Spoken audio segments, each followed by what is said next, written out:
Hi friends, welcome back to flex maxia channel.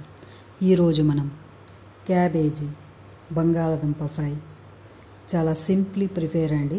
చాలా అయితే బాగుంటుంది. ఒక్కసారి అయితే ట్రై చేయండి. చాలా అయితే టేస్టీగా ఉంటుంది. అంతకంటే ముందు నా ఛానల్ని ఎవరైతే సబ్స్క్రైబ్ చేసుకోలేదో సబ్స్క్రైబ్ చేసుకోండి. దాని పక్కన బెల్ ఐకాన్ని టచ్ చేయండి. దీని ద్వారా నా నోటిఫికేషన్స్ అన్నీ మీకు చేరుతాయి. ఓకేనా ఫ్రెండ్స్? ముందుగా అయితే మనం క్యాబేజీని బాగా చిన్న చిన్న ముక్కలుగా కట్ చేసుకొని పసుపు నీళ్ళల్లో అయితే మనం పెట్టుకోవాలి. నెక్స్ట్ బంగాళదుంపలు కూడా అలానే కట్ చేసుకొని నీళ్ళల్లో అయితే పెట్టుకోవాలి, లేకపోతే నలుపు వచ్చేస్తాయి. ముందుగా అయితే మనం స్టవ్ని అయితే వెలిగించుకుందాం.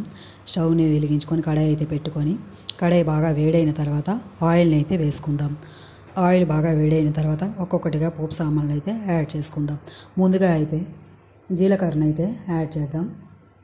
జీలకర్ర బాగా వేగిన తర్వాత మినపప్పుని అయితే యాడ్ చేద్దాం. మినపప్పు బాగా వేగిన తర్వాత కరివేపాకుని యాడ్ చేద్దాం. కరివేపాకు తర్వాత పచ్చిమిర్చి చీలికలను అయితే యాడ్ చేద్దాం. పచ్చిమిర్చి చీలికలు యాడ్ చేసిన తర్వాతే మనం చివరగా అయితే ఆవాలను అయితే చివరిలో అయితే యాడ్ చేసుకుందాం. లేదంటే ముందుగానే వేస్తే అవి చిట్చిట్లాడుతూ ఎగురుతూ ఉంటాయి. అలా అని చెప్పి నేను చివరిగానే యాడ్ చేస్తుంటాను. ఇది ఒక టిప్ అండి. ఎందుకంటే ముందుగానే పదార్థాలు మనం యాడ్ చేస్తాం కదా, అందులోని ఈ ఆవాలు వేస్తే అవి పేలే ఛాన్స్ అయితే ఉండదు. ఈ పోపులోనే మనం పసుపుని అయితే యాడ్ చేసుకుందాం. పసుపు యాడ్ చేసుకొని కొంచెం అయితే కలుపుకుందాం. నెక్స్ట్ మనం ఉల్లిపాయ ముక్కలను అయితే యాడ్ చేసుకుందాం. ఉల్లిపాయ ముక్కలు యాడ్ చేసుకొని బాగా అయితే వేయించుకోవాలండి. బాగా పసుపు అంతా ఆ ముక్కలకు పట్టేలా, ఆ పోపులో అంతా మనం ఏమేమి వేసామో అవన్నీ ఈ ముక్కలకు పట్టేలా, ఉల్లిపాయ ముక్కలకు పట్టేలా మనం వేయించుకుందాం.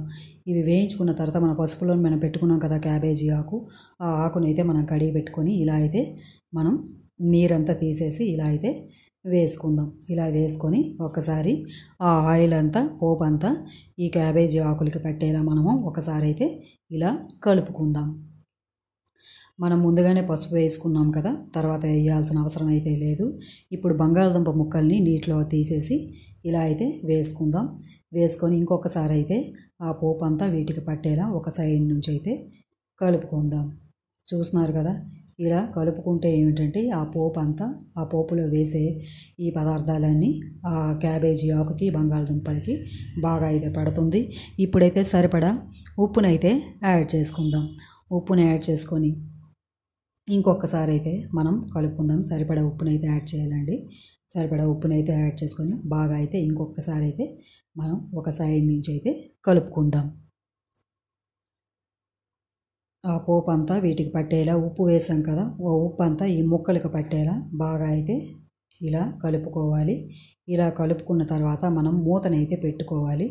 మూత పెట్టుకొని నిమిషానికైతే మనం చూసుకుంటూ ఉండాలి. ఎందుకంటే క్యాబేజీ ఆకు ఎంత వేయిస్తేనే, అంత వేగితేనే అంత రుచిగా ఉంటుంది. చాలా అయితే బాగుంటుంది.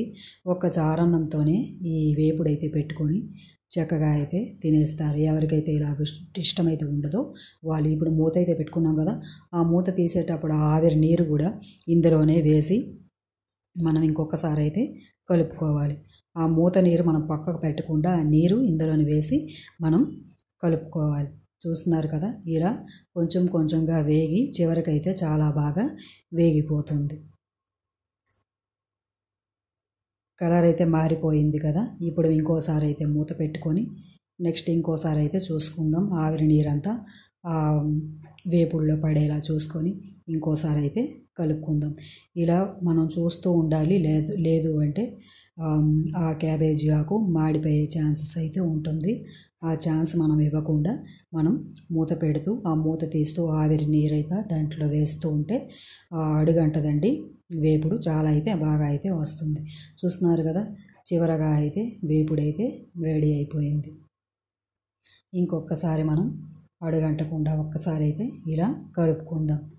కలుపుకొని నెక్స్ట్ మనం కొంచెం కారం అయితే వేసుకుందాం. క్వాంటిటీకి తగినట్టుగా కారం అయితే వేసుకోవచ్చు. కారం వేసుకొని ఇంకొకసారి అయితే ఆ ముక్కలకంతా కారం పట్టేలా ఒక్కసారి అయితే కలుపుకుందాం. బాగా కలుపుకున్న తర్వాత మనకి ఈ క్యాబేజీ వేపుడు రెడీ అయిపోయినట్టే. మీకు ఈ రెసిపీ నచ్చుతుందని నేను ఎక్స్పెక్ట్ చేస్తున్నాను. ఓకేనా ఫ్రెండ్స్? చాలా ఈజీ, సింప్లీ సూపర్గా ఉంటుంది. చివరిలో అయితే మనం కొత్తిమీరని అయితే యాడ్ చేసి మనం ప్లేట్లోకి అయితే సర్వ్ చేసుకొని గార్లిష్ చేసుకోవచ్చు. కొత్తిమీర ఇంకొంచెం యాడ్ చేస్తే చాలా అయితే టేస్టీగా ఉంటుంది. నెక్స్ట్ తినేటప్పుడు ఆ ఫ్లేవర్ మనకు తగిలి చాలా అయితే బాగుంటుంది. మీకు కనుక ఈ వీడియో నచ్చినట్లయితే నా వీడియోని లైక్ చేయండి, షేర్ చేయండి. నా ఛానల్ని సబ్స్క్రైబ్ చేసుకోవడం మాత్రం మర్చిపోవద్దు ఫ్రెండ్స్. ఓకేనా? ఇంకో కొత్త రెసిపీతో మీ ముందు ఉంటాను. నేను మీ లక్ష్మీ అక్షయ ఛానల్. నాకు మీకు ఈ రెసిపీ నచ్చిందో లేదో నాకు కామెంట్ చేయండి. చాలా సింప్లీ సూపర్గా ఉంటుంది. ఒక చారన్నంతో ఇది పెట్టి పక్కన పెట్టుకొని చక్కగా అయితే తినేయవచ్చు. దీని పక్కన ఆవకాయ పెట్టుకుంటే ఇంకా అయితే బాగుంటుంది. ఆవకాయల్లో ఒక ప్రత్యేకత ఏంటంటే నిమ్మకాయ ఊరగాయ పెట్టుకుంటే చాలా అయితే బాగుంటుందండి. Thanks for watching. ఉంటాను. బాయ్.